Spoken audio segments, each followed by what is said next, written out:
ان الحمد للہ نحمده ونستعینه ونستغفره ونعوذ باللہ من شرور انفسنا ومن سیئات اعمالنا من يهده اللہ فلا مضل له ومن يضلل فلا هادی له واشهد ان لا الہ الا اللہ وحدہ لا شریک له واشهد ان محمدا عبدہ ورسولہ اما بعد فإن خير الحديث كتاب الله وخير الهدي هدي محمد صلى الله عليه وآله وسلم وشر الأمور محدثاتها وكل محدثة بدعة وكل بدعة ضلالة وكل ضلالة في النار. أعوذ بالله السميع العليم من الشيطان الرجيم من همزه ونفخه ونفثه. بسم الله الرحمن الرحيم. رب اشرح لي صدري ويسر لي امري واحلل عقدة من لساني يفقهوا قولي. بسم الله الرحمن الرحيم. ان الله وملائكته يصلون على النبي يا ايها الذين آمنوا صلوا عليه وسلموا تسليما. اللهم صل على محمد وعلى آل محمد كما صليت على إبراهيم وعلى آل إبراهيم إنك حميد مجيد. اللهم بارك على محمد وعلى آل محمد كما باركت على إبراهيم وعلى آل إبراهيم إنك حميد مجيد. اللهم ربنا آتنا في الدنيا حسنة وفي الآخرة حسنة وقنا عذاب النار. ربنا آتنا من لدنك رحمة وهيئ لنا من امرنا رشدا. لا الہ الا انت سبحانک انی کنت من الظالمین. حسبنا اللہ ونعم الوکیل. یا حی یا قیوم برحمتک استغیث ولا حول ولا قوة الا باللہ العلی العظیم. آمین. الحمدللہ آج 21 جنوری 2024 کو سنڈے کے دن ہماری یہ قرآن کلاس نمبر 173 کی اسٹوڈیو ریکارڈنگ ہوگی. سورۃ الحجر کی آیت نمبر 10 سے انشاءاللہ ہم سٹارٹ لیں گے. پچھلی دفعہ ہم نے آیت نمبر 9 کے اوپر تفصیلی گفتگو کی تھی. انا نحن نزلنا الذکر وانا لہ لحافظون. اگرچہ اس پہ ابھی بھی کافی تفصیلی گفتگو ہو سکتی ہے، لیکن چونکہ اس حوالے سے میری کئی ایک ویڈیوز ریکارڈڈ ہیں، میں اس کو اسی کے اوپر اکتفا کرتا ہوں اور آیت نمبر 10 سے آنورڈ انشاءاللہ سٹارٹ لیتے ہیں. اعوذ باللہ من الشیطان الرجیم. بسم اللہ الرحمن الرحیم. وَلَقَدْ أَرْسَلْنَا مِن قَبْلِكَ فِي شِيَعِ الْأَوَّلِينَ. اور بے شک ہم نے بھیجے پیغمبر آپ سے پہلے اگلی امتوں میں بھی. وَمَا يَأْتِيهِم مِّن رَّسُولٍ إِلَّا كَانُوا بِهِ يَسْتَهْزِئُونَ. اور کوئی بھی امت ایسی نہیں تھی کہ اس میں جب رسول بھیجا گیا مگر یہ کہ انہوں نے اپنے وقت کے پیغمبر کے ساتھ ٹھٹا اور مذاق کیا. كَذَلِكَ نَسْلُكُهُ فِي قُلُوبِ الْمُجْرِمِينَ. اور اسی طریقے سے ہم داخل کر دیتے ہیں گمراہی کو مجرمین کے دلوں میں، بسبب اس کے کہ انہوں نے خود گمراہی کمائی. یہ امپلائیڈ ہے اس کے اندر. قرآن حکیم کو آپ نے مقدمے میں سمجھنا ہے. اس طرح پک اینڈ چوز کرنا اور صرف اتنا حصہ لے لینا کہ اللہ تعالیٰ مجرمین کے دلوں میں گمراہی ڈال دیتا ہے، تو اللہ تعالیٰ کے مقدمے کو آپ نے پوری کتاب کی روشنی میں سمجھنا ہے. اور یہ ٹاپک چونکہ بارہا ڈسکس ہو چکا ہے آلریڈی، اور اس پہ ٹاپ آف لسٹ جو آیت ہے سورہ الانعام کی آیت نمبر 110 ہے کہ ہم حق سے ان کے دلوں کو اور آنکھوں کو پھیر دیتے ہیں بس سبب اس کے کہ پہلی دفعہ جب حق ان کے سامنے آیا تو انہوں نے حق سے روگردانی کی.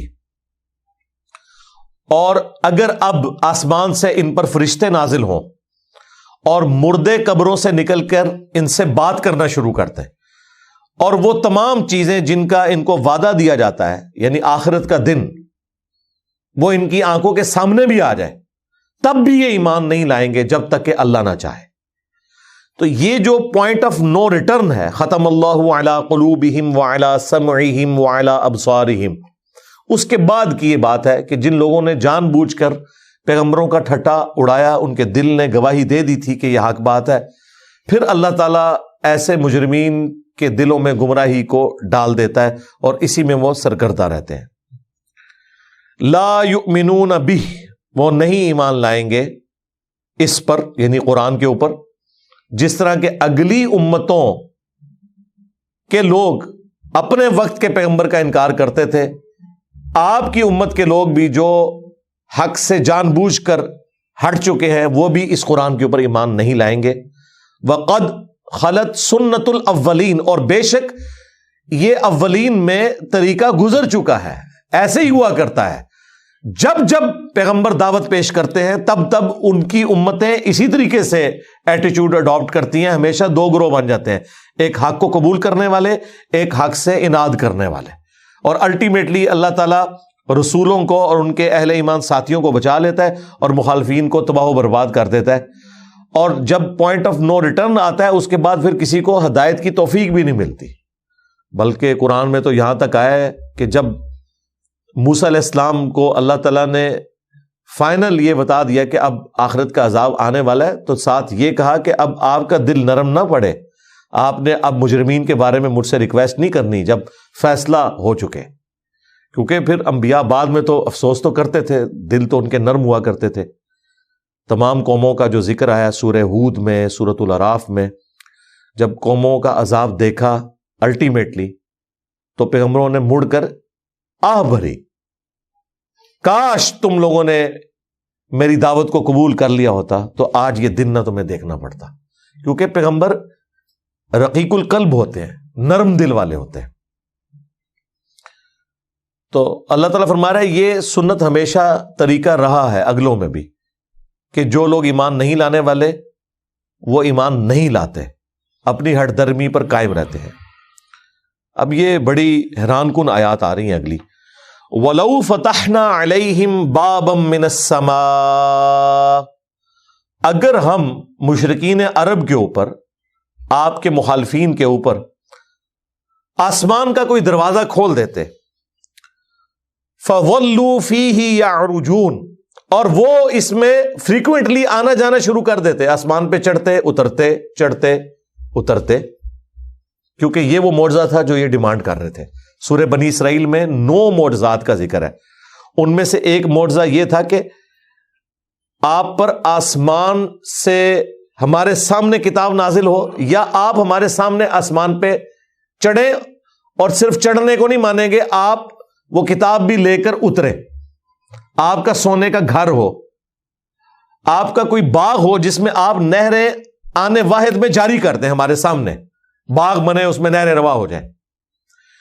تو یہاں پر جواب آ رہا ہے کہ ہم اگر آسمان کا دروازہ کھول دیں، رسول اللہ کا چڑھنا یہ تو چھوٹی ڈیمانڈ ہے، یہ بھی چڑھ دیں آسمان کے اوپر، تو اب تو ہونا چاہیے وہ ایمان قبول کر لیں۔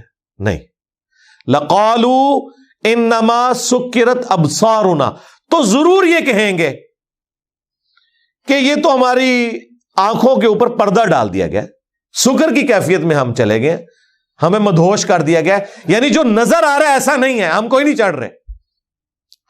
بل نحن قوم مسحورون، بلکہ ہم پہ تو جادو کر دیا گیا، ہم ایسی قوم ہیں جن پر جادو چل گیا۔ یعنی تھوڑی دیر پہلے جو معجزہ مانگ رہے تھے نبی کے حق میں، اللہ کہہ رہا ہے کہ یہ معجزہ تمہارے حق میں بھی اگر ہم کر دیں نا تو اگلا بہانہ بھی تیار ہے۔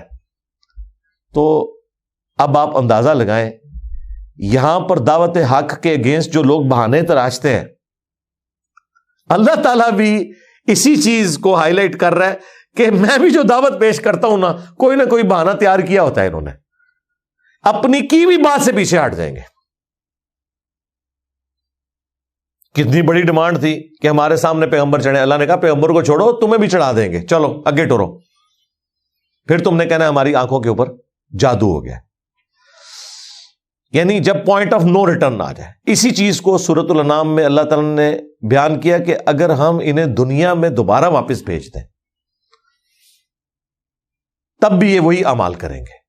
ویسے انسان کو یقین نہیں آتا کہ جو شخص آخرت کا دن دیکھ کر آ جائے وہ دنیا میں آ کر وہ عذاب دیکھنے کے بعد بھی وہی حرکتیں دوبارہ کرے. لاجیکلی یہ بات سمجھ نہیں آتی، لیکن میں لاجیکلی ثابت کروں گا یہ کیسے ہو جائے گا. میں نے کہیں پڑھی نہیں ہے لیکن میں یہ آپ کو ثابت کر دوں گا. وہ اس طرح کہ یہاں پر آپ دیکھیں اللہ تعالیٰ فرما رہا ہے کہ اگر آسمان پہ یہ چڑھ بھی جائے نا تب بھی ان کے پاس اگلا بہانہ یہ ہوگا کہ ہماری آنکھوں پہ پردہ ہے، ایکچولی ہم نہیں چڑھے، ہم پہ جادو ہو گیا، یہ سب کچھ ایلوژن ہے. اب اس کیس میں کیا ہو سکتا ہے؟ میں نے اس کے اوپر غور و تفکر کیا کہ جو شخص آخرت سے دنیا میں واپس آ جائے پھر بھی وہ حق کے راستے کو اڈاپٹ نہ کرے، اس کے پاس کیا بہانہ ہوگا؟ بڑا آسان بہانہ ہے. وہ کہے گا ایک دفعہ گیا تھا نا، چھوڑ دیا تھا نا، اب بھی چھوڑ دے گا. یہ بہانہ ہوگا. وہ یہ کہے گا کہ پہلے بھی تو قرآن میں اتنی دھمکیاں لگائی تھیں، ایک ہی چانس ہے، نہیں چھوڑوں گا. تو اپنی بات سے پیچھے ہٹا نا، اب بھی مرضی کی زندگی گزارو، ایک بار پھر ٹرائی کر لیتے. یہ چین چلتی رہے گی. اور دنیا میں ایسا ہوتا ہے کہ جو لوگ موت کے منہ سے واپس آتے ہیں نا پھر وہی کام کرنے شروع کر دیتے ہیں. لگ رہا ہوتا ہے کہ پتہ نہیں جس گھر جب میت ہوئی ہوتی ہے نا وہاں جو لوگوں کا ایٹیچیوڈ ہوتا ہے، لگتا ہے کہ سب سے زیادہ خوف خدا ان کے اوپر ہی طاری ہو گیا، لیکن بس دفنانے کی دیر ہے وہی حرکتیں دوبارہ شروع کر دیتے ہیں. جب کبھی ایئر ٹریولنگ کے دوران ایئر پاکٹس آتی ہیں اور جہاز کانپنا شروع کر دیتا ہے، یہ بلندی سے نیچے کی طرف آتا ہے کیونکہ ڈینسٹی آلموسٹ زیرو ہو جاتی ہے. لوگوں کی چیخیں سنی ہیں ہم نے، یہ خود ہم ایسے جہاز میں نے سفر کیا ہوا ہے. بلکہ ہمارے ایک دوست بتانے لگے کہ کراچی سے وہ واپس آ رہے تھے تو راستے میں موسم اتنا خراب ہوا کہ وہ جو پر ہے نا وہ ہلتے ہوئے نظر آ رہے تھے جیسے کہ یہ چیل کے پر ہوتے ہیں. ظاہر اب وہ تو فکسڈ ہے، اگر وہ ہل رہے ہیں تو اس کا مطلب ہے پر ٹوٹنے کی بس دیر ہے، تو جہاز تو نیچے. تو وہ کہہ رہے ہیں ہم نے لوگوں کی چیخیں سنی، لوگ کلمہ پڑھ رہے ہیں اور اللہ کو یاد کر رہے ہیں کیونکہ کنکلوڈ کر بیٹھے لائف. ٹھیک ہے، الٹیمیٹلی ڈیسیژن کیا جو سول ایویشن اتھارٹی تھی کہ آپ اس کو اسلام آباد کی بجائے نا سیالکوٹ لینڈ کروا دیں کیونکہ راستے میں تو اب موسم مزید خراب ہے. وہ کہتے ہیں جب ہم ایئرپورٹ پہ اترے تو ادھر آ کے پھر لوگوں کا وہی ایٹیچیوڈ تھا. اب اس میں پھر مزید یہ مسئلہ ہوا کہ کئی لوگ ایسے تھے کہ جو وہیں کے تھے اور جو وہاں کے نہیں بھی تھے، انہوں نے کہا کہ جی آپ ہمیں یہیں اتار دیں، ہم بائی روڈ جائیں گے اب اسلام آباد، ہم نے نہیں دوبارہ جہاز میں بیٹھنا. لیکن وہ تو ان کا رول ہے نا، وہ پھر راستے میں سواری نہیں اتارتے. لوگوں نے چیخو پکار کی کہ نہیں اب ہم نے اس جہاز میں آگے سفر نہیں کرنا. حالانکہ یہ نہیں سوچتے کہ ہو سکتا ہے جہاز تو سیفلی پہنچ جائے، جس روڈ پہ تم سفر کرو وہاں ایکسیڈنٹ ہو جائے جہاز، تو پھر بھی اس وقت سب سے زیادہ سیف سواری جو ہے وہ جہاز کی ہے. 1,00,000 دفعہ اگر جہاز اڑے نا، 1,00,000 دفعہ ٹرین چلے، 1,00,000 دفعہ بس چلے، تو آپ ریشو پروپورشن اگر ایکسیڈنٹس کی نکالیں تو جہاز کے کیس میں شاید ایک ایکسیڈنٹ بھی نہ ہو. ٹرین میں کتنے ہو جائیں؟ یہ تو کبھی کبھار کوئی کریش ہوتا ہے نا، لیکن آپ ایئر فلائٹ ذرا دیکھیں کتنی اڑتی ہیں. وہ آپ اگر جا کے نقشے میں دیکھیں نا تو آپ کو وہ بھیڑوں کی طرح نظر آ رہی ہوتی ہیں دنیا میں. امریکہ کے اندر صرف روزانہ کی جو ڈومیسٹک فلائٹس ہیں نا وہ 5,000 سے زیادہ، یہ پرانا فگر میں آپ کو بتا رہا ہوں، 5,000 جو ود ان امریکہ اڑتی ہیں. اب تو خیر بہت زیادہ ہوں گی، اور دنیا میں اس وقت جتنی 1,00,000 سے بھی شاید زیادہ ہوں، اتنی فلائٹس اڑ رہی ہیں. تو ایئر کریش تو آپ سالوں میں کوئی ایک سنتے ہیں. اگر آپ ریشو پروپورشن کیلکولیٹ کریں تو کچھ بھی نہیں، لیکن روڈ ایکسیڈنٹ، ٹرین ایکسیڈنٹ تو آئے دن آپ کے سامنے آتے رہتے ہیں. تو یہ ایک سیف سواری ہے. اس کے باوجود آپ دیکھیں جب لوگ بچتے ہیں تو ایئرپورٹ پہ اترنے کے بعد بالکل ایسا نہیں ہوتا کہ لوگ وضو کر کے پہلے جا کے شکرانے کے 2 نفل پڑھیں، یا جس نے کبھی نماز نہیں پڑھی تھی وہ نماز پڑھ لے، یا کوئی بے پردہ عورت پردے کی نیت کر لے، یا کوئی نوجوان کہ جی ٹھیک ہے میں اب داڑھی رکھوں گا اور اسلام کے مطابق زندگی نہیں. دوبارہ کہتے ہیں ٹھیک ہے واپس آ کے نا بچ کے، وہی ساری صورتحال شروع ہو جاتی ہے. اسی طریقے سے جن گھروں میں میتیں ہوتی ہیں چند دن تک تو روب رہتا ہے، اس کے بعد پھر وہی ساری صورتحال، اور یہی امتحان ہے اصل میں. تو اللہ تعالیٰ فرما رہا ہے کہ اگر ایسا ہو بھی جائے نا تب بھی یہ کہیں گے ہماری آنکھوں کے اوپر نظر بندی ہو گئی ہے، ہم پر جادو کر دیا گیا۔ وَلَقَدْ جَعَلْنَا فِي السَّمَاءِ بُرُوجًا، اور بے شک ہم نے آسمان میں برج بنائے ہیں، یعنی یہ جو ستارے ہیں نا، یہ الل ٹپ بھی نہیں، ان میں کئی ایک برج بھی بنے ہوتے ہیں، خوبصورت ڈیزائننگ بھی ہوئی ہوتی ہے۔ اور آپ کو پتا ہے کہ وہ جو دب اکبر، بڑی جو ایک شمال کی طرف قطبی ستارے کو دیکھنے کے لیے ایک جو ستاروں کی ایک باقاعدہ ایک شکل بنی ہوتی ہے بیلچے کی فارم کے اندر، اس کے جو آخری والے دو ستارے ہیں ان کی سیدھ میں نیچے کی طرف سب سے روشن ستارہ جو ہے نا وہ نارتھ سٹار ہوتا ہے، جس کے ذریعے آپ ڈائریکشن معلوم کرتے ہیں۔ اگر اس طرف آپ رخ کر لیں تو وہ شمال ہے، شمال آپ نے لوکیٹ کر لیا تو آپ کے بالکل پیچھے جنوب ہے، رائٹ میں مشرق ہے اور لیفٹ میں مغرب ہے۔ اور وہ پوری جو دب اکبر ہے، وہ برج جو ہے وہ اس کے گرد گھومتا ہے، صبح کے وقت اس کی اور لوکیشن ہوتی ہے لیکن قطبی ستارہ اپنی جگہ پہ رہتا ہے۔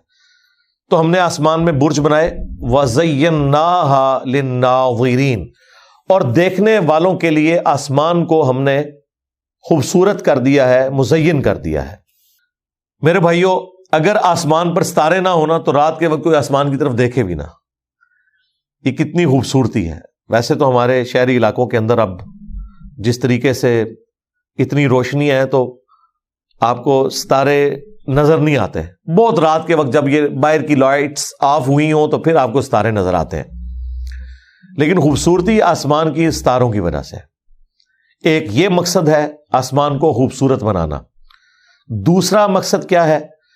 وَحَفِظْنَاهَا مِن كُلِّ شَيْطَانٍ الرَّجِيمٍ، اور ہم نے ان ستاروں کو ذریعہ بنایا ہے ہر راندہ درگاہ جو شیطان ہے اس کے مقابلے کے اوپر۔ اور وہ کیسے؟ وہ اگلی آیت کے اندر آ رہا ہے کہ ان ستاروں سے شہاب ثاقب داغے جاتے ہیں شیاطین کے اوپر جب وہ فرشتوں سے خبریں اچک کے لے کے جا رہے ہوتے ہیں۔ اس کانٹیکسٹ میں صحیح بخاری میں ایک تابعی کا قول لے کر آئے ہیں امام بخاری رحمۃ اللہ علیہ چیپٹر کی ہیڈنگ میں کہ ستاروں کے 3 مقاصد ہیں اور وہ تینوں قرآن میں ذکر ہوئے ہیں۔ 2 یہاں پر ہو گئے، آسمان کی خوبصورتی نمبر 1، نمبر 2 شیاطین کو بھگانے کے لیے شہاب ثاقب داغنے کا ذریعہ، ستاروں سے ٹوٹ کے وہ الگ ہوتے ہیں، اور تیسرا ذریعہ اللہ تعالیٰ نے بنایا ان ستاروں کو ڈائریکشن معلوم کرنے کا، وہ سورۃ الانعام میں آیا اور اسی کو چیپٹر کی ہیڈنگ میں بھی ڈالا امام بخاری نے، اور تابعی کا قول نقل کیا کہ یہ 3 ہی وجوہات ہیں ستاروں کی۔ اللہ نے ستاروں کو بنایا ہے ڈائریکشن لوکیٹ کرنے کے لیے، جو سورۃ الانعام میں آیا کہ تم خشکیوں میں اور سمندروں میں اس کے ذریعے راستہ تلاش کرتے ہو، نارتھ سٹار کو لوکیٹ کر کے۔ ارتھ میگنیٹک فیلڈ والا معاملہ تو بعد میں آیا نا، پہلے تو لوگوں کو اس میگنیٹک فیلڈ کا نہیں پتا تھا، پھر اس میں بھی چانسز ہوتے ہیں اگر کوئی ایسا پہاڑ سمندر میں نیچے آ گیا ہے جس میں مقناطیسی قوت ہے یا لاوا اگلنے والا ہے تو مقناطیس آپ کو صحیح رزلٹ نہیں دیتا۔ سب سے ایکوریٹ رزلٹ جو ہے نا وہ نارتھ سٹار ہی آپ کو دیتا ہے، کیونکہ وہ جو کمپاس ہے وہ آپ کی ڈسٹرب ہو جاتی ہے، پاس کوئی لوہے کی چیز ہو اس کی وجہ سے غلط ڈائریکشن دے سکتی ہے، نارتھ سٹار آپ کو غلط ڈائریکشن نہیں دیتا۔ تو ایک مقصد یہ جو سورۃ الانعام میں آیا، دوسرا مقصد جو سورہ الملک میں بھی آیا اور سورۃ الحجر میں بھی آیا کہ ہم نے آسمان کو سجا دیا ہے ستاروں کے ذریعے، اور تیسرا جو مردود بارگاہ شیاطین ہیں، جنات ہیں، ان کو بھگانے کا ذریعہ بنا دیا۔ الا من استرق السمع، مگر یہ کہ جو چوری چھپے سن لیتے ہیں فرشتوں سے، فَأَتْبَعَهُ شِهَابٌ مُبِينٌ، تو اس کے پیچھے شہاب ثاقب جو ہیں وہ داغ دیے جاتے ہیں ستاروں سے۔ یہ اب اس کی ایک ڈیوائن ریزن بیان ہو رہی ہے، جو اس کی سائنٹیفک ریزن ہے وہ اپنی جگہ ہے۔ الٹیمیٹلی جو سائنٹیفک یا فزیکل فینومینا ہوتا ہے اس کے پیچھے ایک ڈیوائن ریزن بھی ہوتی ہے، سائنس اس سے ڈیل نہیں کرتی۔ سائنس آپ کو یہ بتائے گی کہ ٹیکٹونک پلیٹس کی ڈسٹربنس کی وجہ سے زلزلہ آتا ہے، لیکن سائنس آپ کو یہ نہیں بتائے گی کہ یہ ٹیکٹونک پلیٹس جو ہیں ان کے سائزز یہ کیوں اتنے بڑے بڑے، اتنی سائز کی پلیٹس کیوں رکھی ہوئی ہیں، وہ اللہ تعالیٰ نے ڈیفائن کیا. اور پھر کس پلیٹ نے کس لیول کے اوپر جا کے ڈسٹربنس کرنی ہے کہ زلزلے کا ایمپلیٹیوڈ اتنا ہونا ہے. ہونے کے بعد تو وہ بتائیں گے کہ یہ ہو گیا. یہ کون ڈیسائیڈ کرتا ہے؟ اس کی ریزن بھی وہ بتائیں گے کہ یہ ہوا، لیکن الٹیمیٹلی یہ کیسے ہو گیا، کس نے ڈیفائن کیا کہ اتنے بج کے اتنے منٹ کے اوپر زلزلہ آئے گا؟ وہ کہتے ہیں it is physical phenomena of nature. یہ قانون قدرت ہے اور وہ ہماری فیلڈ بھی نہیں ہے. سائنس تو سٹارٹ ہوتی ہے فزیکل فینومینا ہونے کے بعد، یا فزیکل فینومینا کے لیے جو فزیکل ریزنز ہیں ان کو ڈیل کرتی ہے، ڈیوائن ریزن کو نہیں. لہذا یہ جو آیات کے اندر یا حدیث کے اندر جو اس کا روحانی پہلو بیان ہو رہا ہوتا ہے نا، اس کے ساتھ بالکل اس کو ریلیٹ کرنے کی ضرورت نہیں ہے. اللہ تعالیٰ تو کہتا ہے کہ ہم تخلیق کرتے ہیں ماں کے پیٹ میں بچے کو. آپ کہیں گے جی اس کی تو فزیکل ایک ریزن ہے جس کے بعد یہ سب کچھ ہوتا ہے. بھئی بالکل وہ بھی ریزن ہے، وہ اپنی جگہ موجود ہے، لیکن یہ اللہ تعالیٰ ڈیسائیڈ کرتا ہے کہ ہاں اس کو اولاد ملنی ہے کہ نہیں. میاں بیوی بالکل ٹھیک ہوتے ہیں، اولاد پھر بھی نہیں ہوتی. ہو بھی جائے وہ کمپلیٹ نہیں ہے، اس میں کوئی نہ کوئی فالٹ رہ جاتا ہے، وہ اللہ تعالیٰ خود ڈیسائیڈ کرتا ہے، اس کے ذریعے آزمایا جائے گا. تو ڈیوائن ریزن اپنی جگہ ہے. اکثر کہتے ہیں وہ بخاری میں ہے کہ جی جو یہ گرمی ہے وہ جہنم سانس لیتی ہے اس کی بھاپ کی وجہ سے. تو بھئی یہ فزیکل تو آپ کو وہ چیز نہیں بتائی جا رہی، یہ اللہ تعالیٰ کا ڈیسیژن ہے. اللہ کو پتا ہے اس نے کس چیز کے ساتھ اسے جوڑا ہوا ہے. نبی علیہ السلام نے تو دریائے نیل اور فرات جو ہے وہ آسمانوں کے اوپر بھی دیکھے ہیں، ان کا اب کیا تعلق ہے اس کے ساتھ؟ یہ سب کچھ ڈیوائن معاملات ہے. دنیا میں انسان نے وہ کام کر دیے ہیں جو آپ کو ڈیوائن نظر آتے ہیں. ہم میں سے کسی نے الیکٹرو میگنیٹک ویوز دیکھی ہیں؟ جنہوں نے ہمیں بتایا انہوں نے بھی نہیں دیکھی ہوئی ہیں، صرف تجربات کے ذریعے یہ چیزیں پتہ چلی ہیں. ہم نے سائنٹیفکلی تجربات کے ذریعے چیز ثابت کی ہے کہ یہ ایسے ہوتا ہے، یوں ہوتا ہے. سپیڈ آف لائٹ تو بعد میں کیلکولیٹ کی گئی، پہلے تو میتھمیٹیکلی یہ نکالی گئی تھی. میکسویل نے نکال لی تھی 3 لاکھ کلومیٹر فی سیکنڈ، 1 سیکنڈ میں زمین کے 7 چکر. اس کو فزیکلی تو بعد میں میئر کیا گیا، اور جب بعد میں میئر کیا گیا سپیڈ آف لائٹ کو، جب وہ 3 لاکھ کلومیٹر فی سیکنڈ نکلی تو پتا چلا کہ اچھا جو روشنی ہے یہ بھی الیکٹرو میگنیٹک ویوز ہیں. یہ بعد میں پتا چلا کیونکہ میکسویل نے جو میتھمیٹیکلی کیلکولیٹ کی تھی کہ جو الیکٹرو میگنیٹک ویوز ہیں نا وہ اس رفتار سے چلتی ہیں. جب روشنی کی رفتار کیلکولیٹ کی گئی اور وہ اتنی نکلی، ان کا اچھا پھر اس کا مطلب ہے یہ بھی وہ ہے. اس سے پہلے تو جو نیچر آف لائٹ ہے یہ لوگوں کو پتہ ہی نہیں چل رہی تھی کیا ہے. ابھی بھی خیر اس میں کافی ساری چیزیں ہیں، فوٹان والا معاملہ ہے، ویوز نیچر والا، وہ تو ایک پوری فزکس ایڈوانس بڑی مشکل قسم کی ہے. بہرحال اللہ تعالیٰ نے جو پیچھے اس کی ڈیوائن ریزنز رکھی ہوئی ہیں وہ اپنی جگہ ہے. وہ فزیکل فینومینا آف نیچر کے ساتھ کس رشتے میں بندھی ہوئی ہیں وہ ہمیں نہیں پتا. بخاری مسلم میں نبی علیہ السلام کی حدیث موجود ہے کہ سورج جب غروب ہوتا ہے تو اللہ کو سجدہ کرتا ہے. سائنس تو ہمیں بتا رہی ہے غروب ہی نہیں ہوتا، ود رسپیکٹ ٹو زمین غروب ہوتا ہے، ویسے تو سورج غروب ہوتا ہی نہیں ہے. اب اس کو کہنا یہ نان سائنٹیفک ہو گیا، یہ بڑی زیادتی والی بات ہے. اس کی وجہ یہ ہے کہ جو ڈیوائن تعلق ہے وہ تو ہم کسی بھی فزیکل فینومینا آف نیچر کے ذریعے آبزرو کر ہی نہیں سکتے، نہ ڈیٹیکٹ کر سکتے ہیں، اگرچہ اس کی execution physical phenomena of nature ہے، لیکن اس کے پیچھے جو ڈیوائن ریزن ہے وہ اللہ تعالیٰ نے اس طرح کی رکھی کہ انسان اسے ڈیٹیکٹ کر سکے. لہذا ان دو چیزوں کو آپس میں اس طریقے سے ریلیٹ نہیں کرنا چاہیے. یہاں پر بھی اللہ تعالیٰ نے فرمایا کہ جب کوئی جن، شیطان، فرشتوں کی بات اچک کر بھاگنے کی کوشش کرتا ہے ہم اس کو شہاب ثاقب مارتے ہیں، اور یہ شہاب ثاقب ہمیں نظر آتے ہیں. باقی ان کا داغا جانا سائنس آپ کو نہیں بتا سکتی کس وقت شہاب ثاقب داغا جائے گا. جب داغا جاتا ہے تو اس وقت نظر آتا ہے، وہ کہتے ہیں ہاں جی یہ ستارہ ٹوٹ کے الگ ہوا، اس میں سے ایک چٹان ٹوٹ کے الگ ہوئی. اور وہ بھی کیا اللہ کا نظام ہے, جو ایٹماسفیئر اللہ تعالیٰ نے زمین کا رکھ دیا ہے, اتنی لیئرز رکھی ہیں, اس میں ایئر رکھی ہے, ایئر سے رگڑ کھا کے وہ جل کے راکھ ہو جاتی ہے. اگر میگنیٹک فیلڈ ارتھ کی نہ ہو, ایٹماسفیئر نہ ہو, تو یہ تو پتھر آ کے جب گرے نا اتنی بڑی تباہی کریں, آپ سوچ نہیں سکتے. چھوٹا سا پتھر کتنی بڑی تباہی کر سکتا ہے. تو اللہ تعالیٰ ان کو راستے میں ہی ختم کر دیتا ہے. وہ اللہ تعالیٰ کی اپنی قدرت ہے.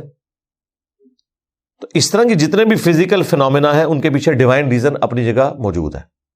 باقی جو ڈیوائن ریزن کے ساتھ اور ڈیوائن چیزیں جڑی ہوئی ہیں ان پہ ہم نے صرف ایمان لانا ہے. وہ فزیکلی ہم انہیں ثابت نہیں کر سکتے, نہ کہیں ریلیجن کا کلیم ہے کہ اسے آپ نے ثابت کرنا ہے.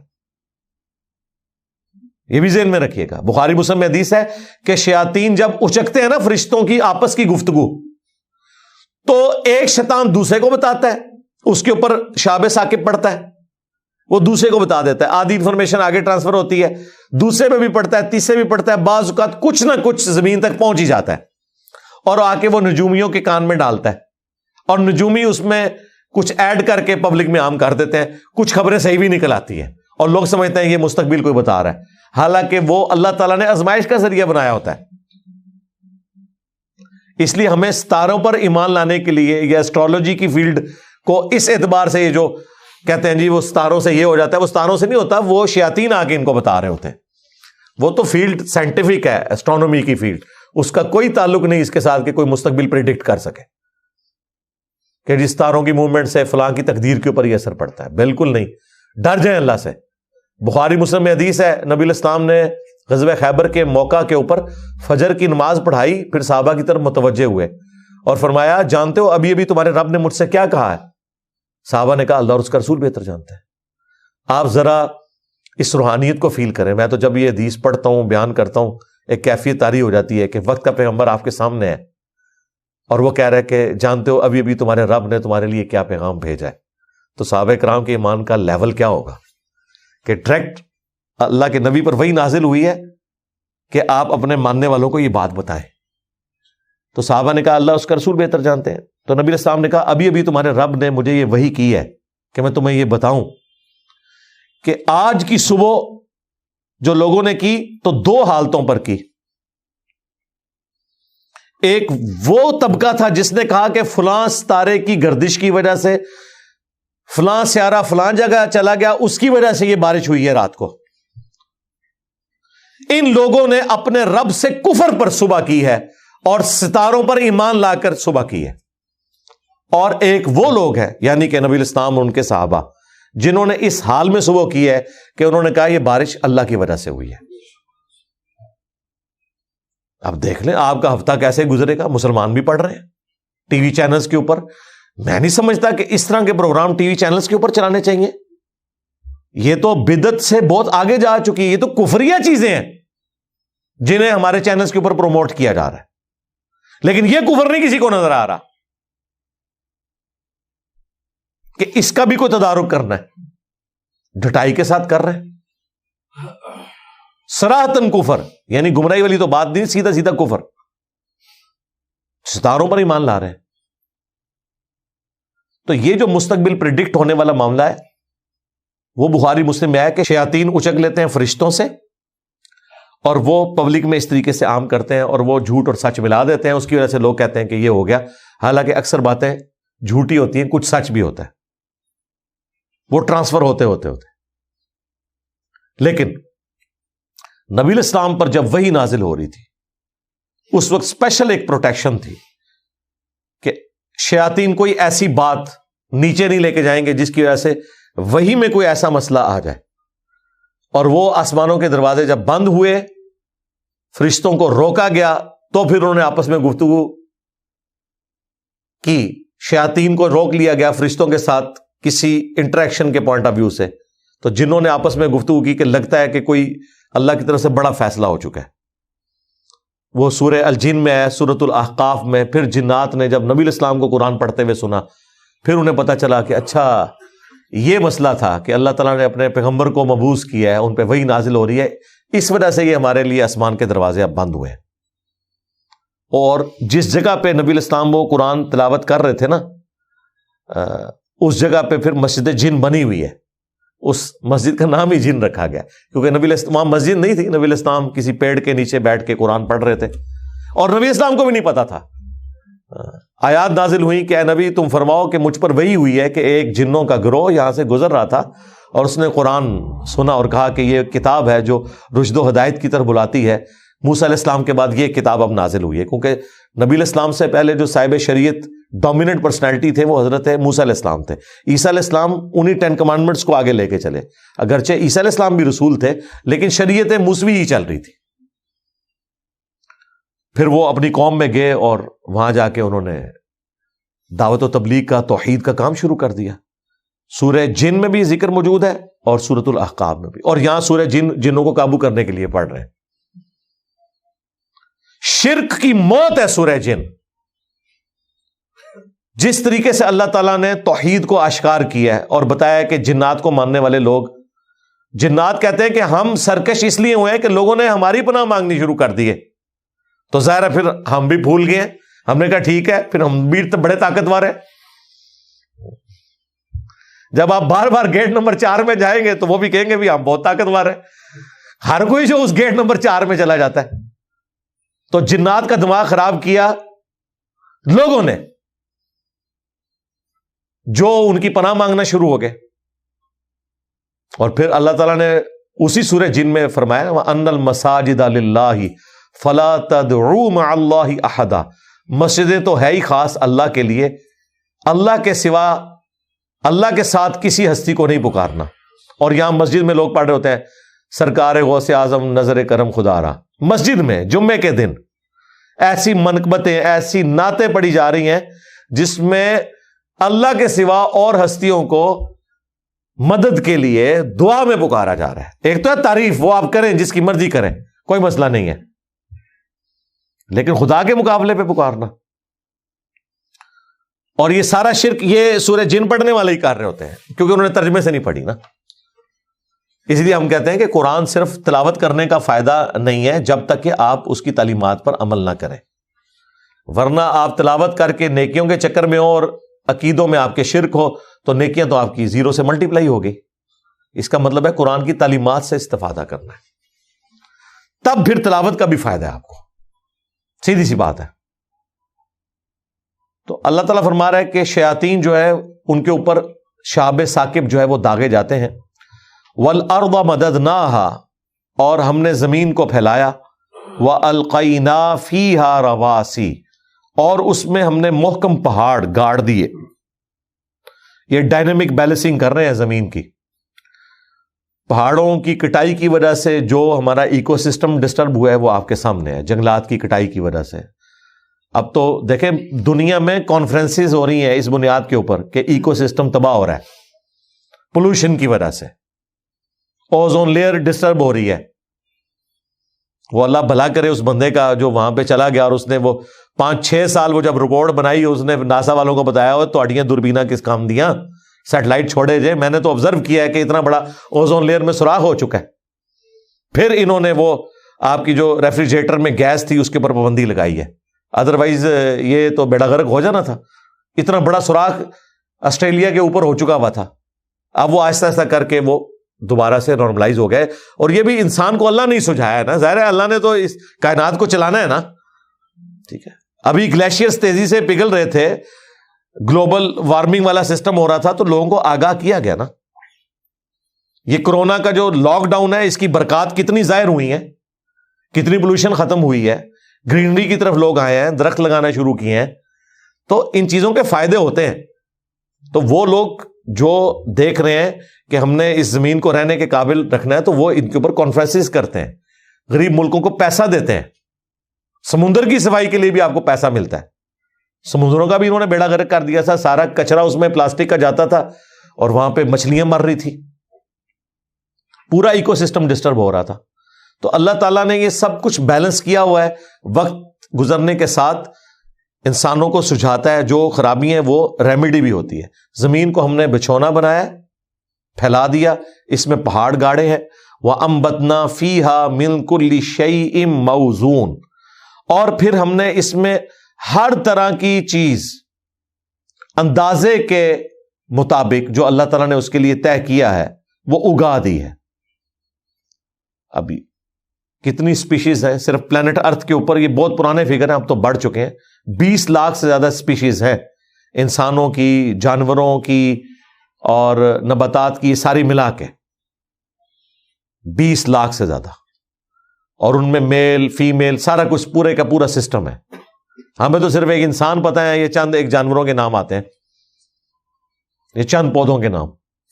اتنی زیادہ ہے. پھر سمندروں کے اندر جو مخلوقات ہیں وہ اللہ تعالیٰ بہتر جاننے والا ہے. ہر ایک کو اندازے کے مطابق اللہ تعالیٰ نے اگایا ہے.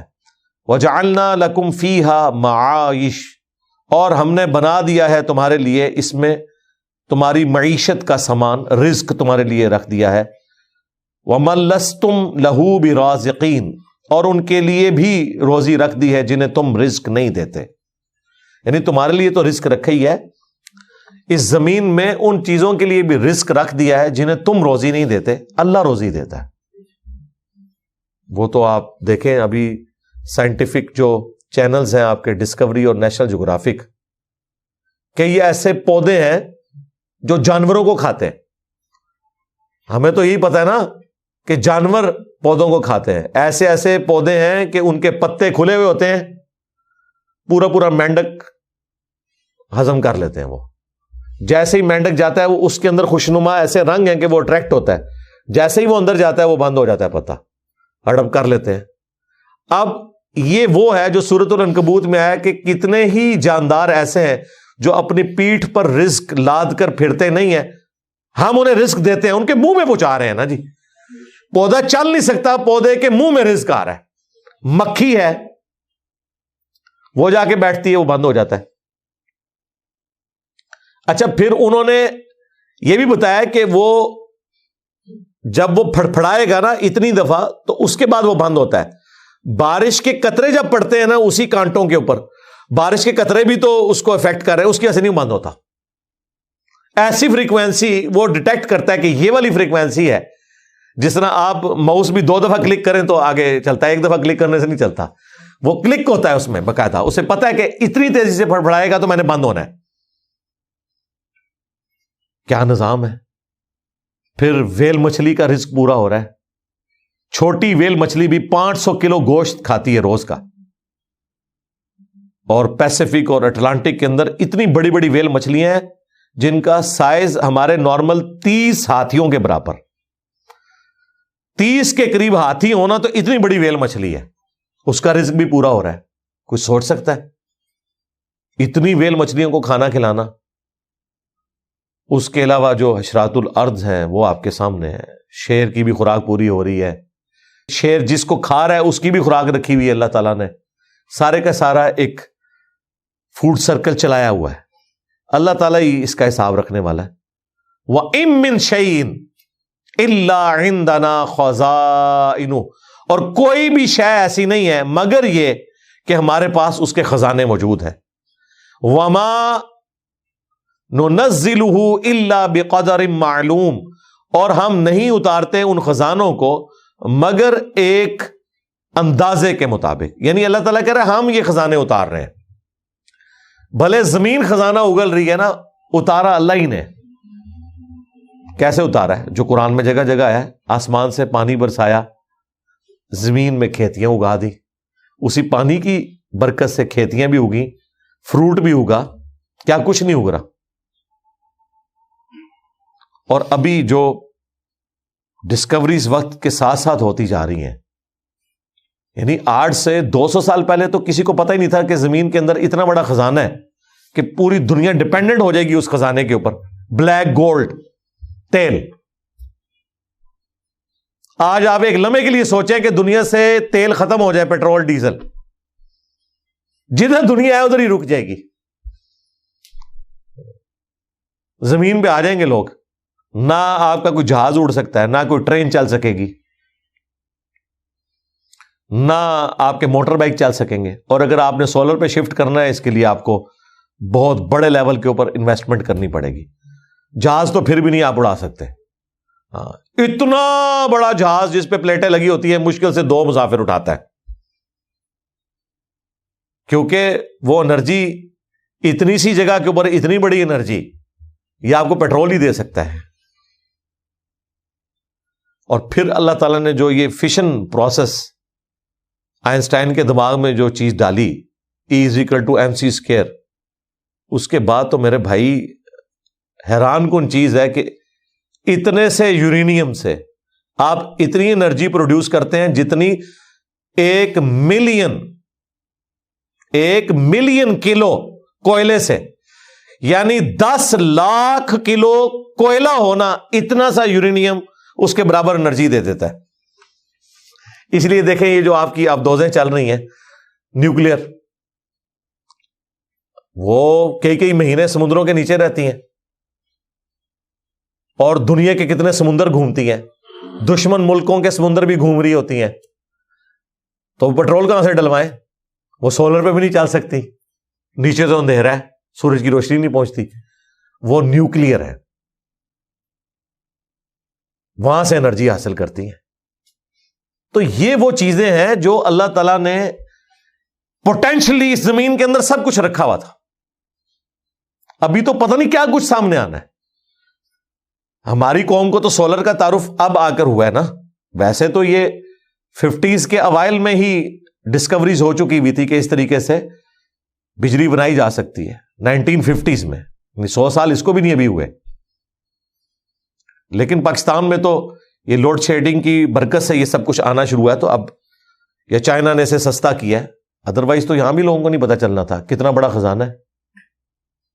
ایک دن میں سورج اتنی انرجی دے رہا ہے، ایک دن میں، کہ پوری انسانیت کے لیے 1000 سال کی بجلی بنائی جا سکتی ہے، اتنی انرجی دے رہا ہے۔ یہ تو آپ صرف بجلی پروڈیوس کرنا تو ایک ہے، جو سورج کی روشنی کی تپش ہے اس سے بھی تو انرجی حاصل ہوگی نا۔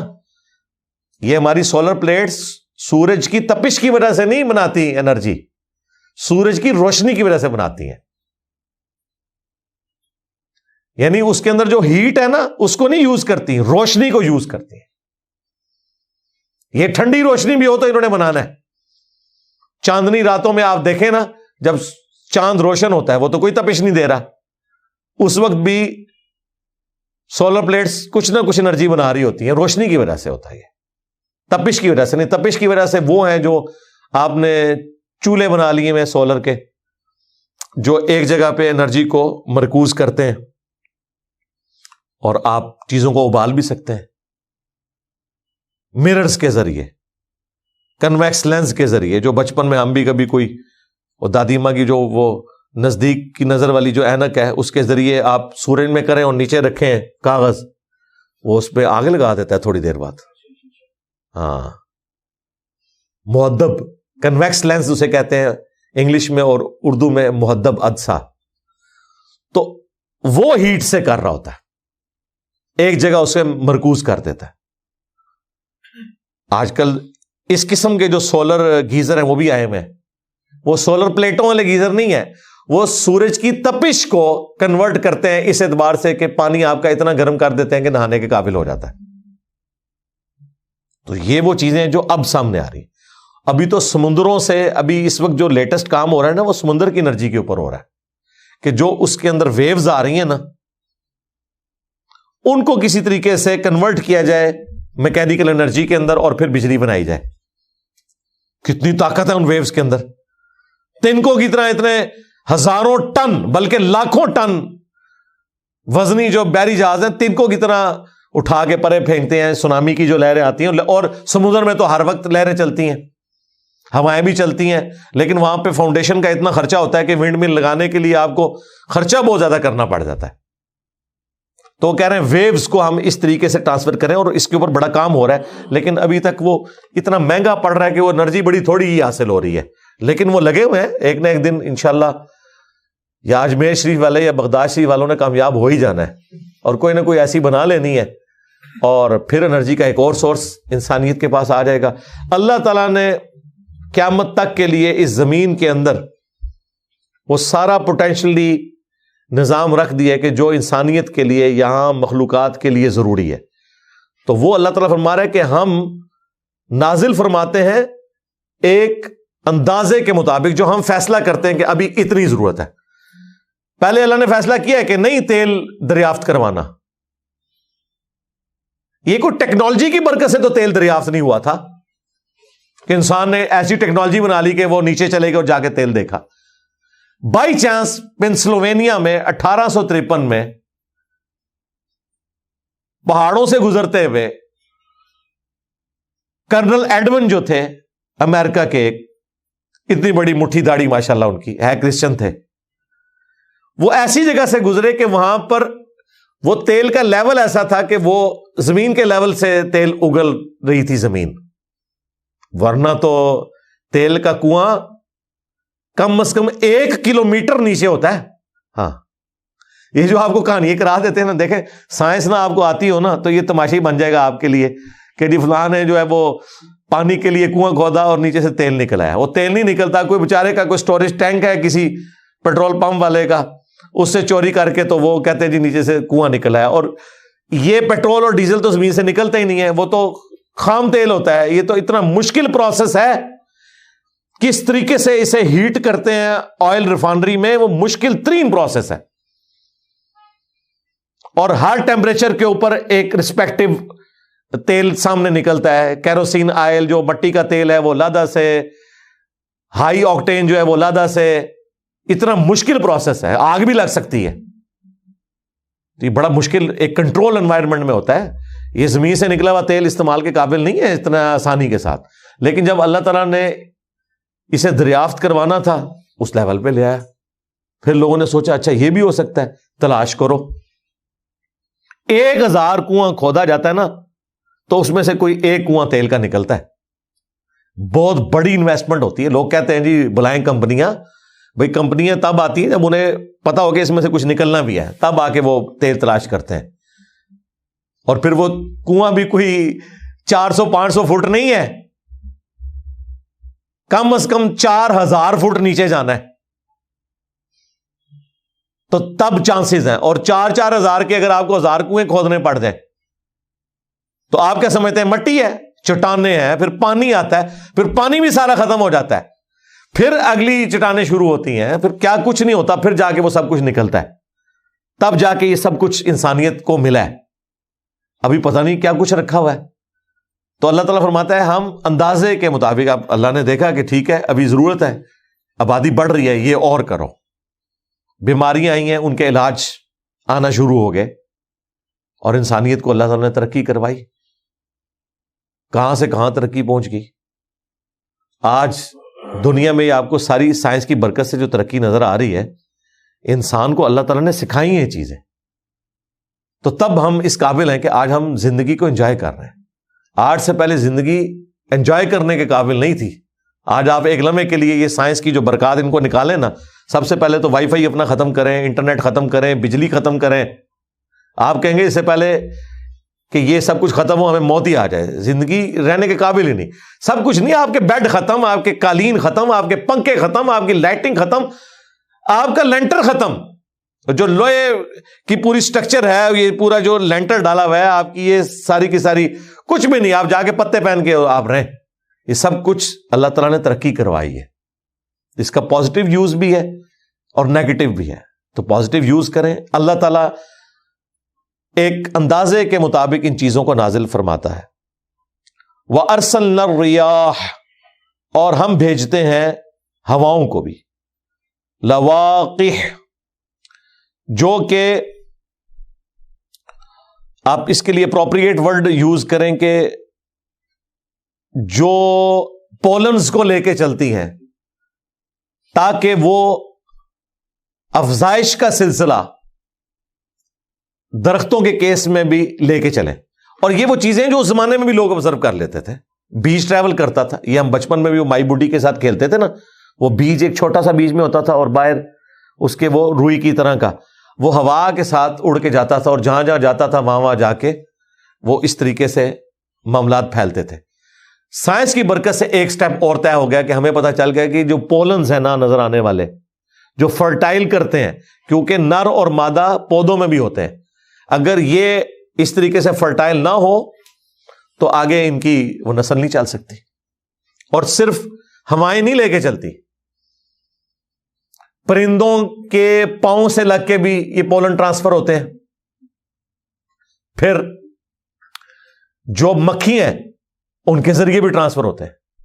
شہد کی مکھیاں انہوں نے جب ختم کر دی تو اب آپ ذرا جاپان میں دیکھیں، وہ سیب کے جو درخت ہیں نا، ہاتھوں سے پولن لگا رہے ہوتے ہیں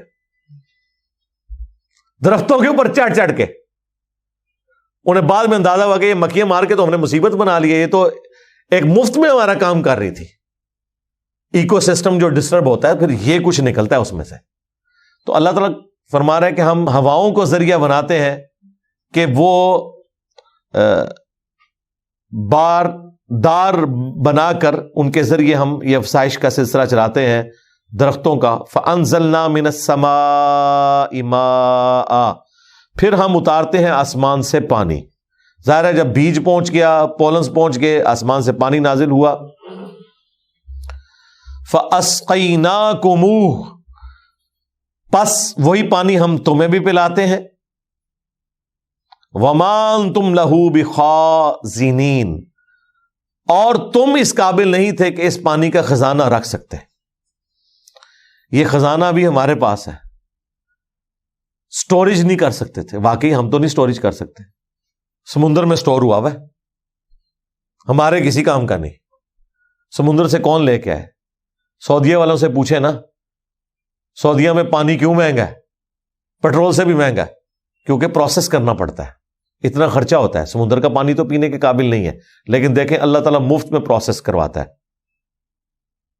سورج کی تپش سے سمندر کا پانی ویپریٹ ہوتا ہے. نمک چونکہ وزنی ہے وہ ادھر ہی رہ جاتا ہے، صاف پانی جو ہے وہ ویپریٹ ہو جاتا ہے ویپرز کی فارم میں. پھر ہواؤں کے ذریعے وہ پانی ٹرانسفر ہوتا ہے اور جا کے شمالی علاقوں میں گلیشیئرز کی فارم میں برف برستی ہے وہاں پہ، اور میدانی علاقوں میں بارش برستی ہے. اس پانی کو ہم سٹور کرتے ہیں ڈیمز کی فارم میں، اور زمین میں دھنس جاتا ہے اور پھر ہم کنووں سے نکال لیتے ہیں. اور جو پہاڑوں کے اوپر سٹور ہوا ہے گلیشیئرز کی فارم میں، وہ گرمیوں میں اسی سورج کی تپش سے پگھلتا ہے اور وہاں سے چشمے رواں ہوتے ہیں. اب پورا سال چلتے ہیں یہ دریا. یہ ہمارا جو دریائے جہلم خشک ہوا ہے نا، یہ خشک ہوا ہے اس وجہ سے کہ اس کے اوپر ڈیم بنایا ہوا ہے انہوں نے، سٹور کر لیتے ہیں. ادروائز جو برف پگھلتی ہے مسلسل ہی وہ چشمے چلتے رہتے ہیں. وہ برف اتنی زیادہ ہوتی ہے کہ وہ پگھلتی رہتی ہے اور چشمے جاری رہتے ہیں. اوپر دریا چلتے ہیں، نیل چل رہا ہے، دریائے سندھ چل رہا ہے، ایمیزون چل رہا ہے، کتنے بڑے بڑے دریا ہیں. اور زمین کے نیچے بھی دریا پیرلل میں چل رہے ہیں جو ساتھ ساتھ زمین میں دھنس رہا ہے پانی. باقاعدہ وہ پانی بھی ہم نکالتے ہیں. آپ کو ایک تربیلا ڈیم نظر آ رہا ہے، سینکڑوں تربیلا ڈیم کے برابر پنجاب کے لوگ زمین سے پانی نکالتے ہیں، جو آسمان سے اللہ تعالیٰ نے برسا کے زمین میں دھسایا ہوتا ہے، یا وہاں سے جو دریا زمین کے نیچے چل رہے ہیں ان کے ذریعے یہاں پہنچا ہوتا ہے. تو اللہ تعالیٰ نے جو یہ فرمایا نا کہ تم اس کو سٹور نہیں کر سکتے، اللہ نے سٹور کیا ہے. جی اللہ نے سٹور کیا ہے، زمین میں سٹور کیا ہے، گلیشیئرز کی فارم میں سٹور کیا ہے، سمندر کی فارم میں سٹور کیا ہے. اللہ کی سٹوریج ہے. پھر سٹوری ٹینک جو بادلوں کی شکل میں یہ پانی لے کے چلتے ہیں، کوئی خرچہ نہیں ہو رہا. اللہ تعالیٰ نے یہ سارے کے سارا ایکو سسٹم چلایا ہوا ہے. خزانے بھی اسی کے ہیں، بانٹ بھی وہی رہا ہے اور مفت بانٹ رہا ہے. ایک خزانہ تو اس کا ہے ایسا کہ چند منٹ کے لیے وہ رک جائے تو ہماری موت ہو جائے. آکسیجن مفت رکھی ہوئی ہے. 3 یا 4 منٹ سے زیادہ انسان سانس نہیں روک سکتا، اور یہ بھی کوئی صحت مند آدمی، ہم تو شاید 3 منٹ بھی نہ روک سکیں. آپ پریکٹس کر کے دیکھیں. 1 منٹ میں 23 دفعہ انسان عموماً سانس اندر کرتا ہے، 23 دفعہ باہر نکالتا ہے. اور یہ جو آکسیجن اور پھر اس کی جو آگے فائن ٹیوننگز ہیں ایٹماسفیئر کی، وہ تو کوئی اس کا حساب بھی نہیں رکھ سکتا. اللہ تعالیٰ فرما رہے یہ ہم نے خزانے کی فارم میں سٹور کیا ہوا ہے، تم تو ان کو سٹور بھی نہیں کر سکتے تھے. سبحان اللہ وبحمدہ عدد خلقہ ورضا نفسہ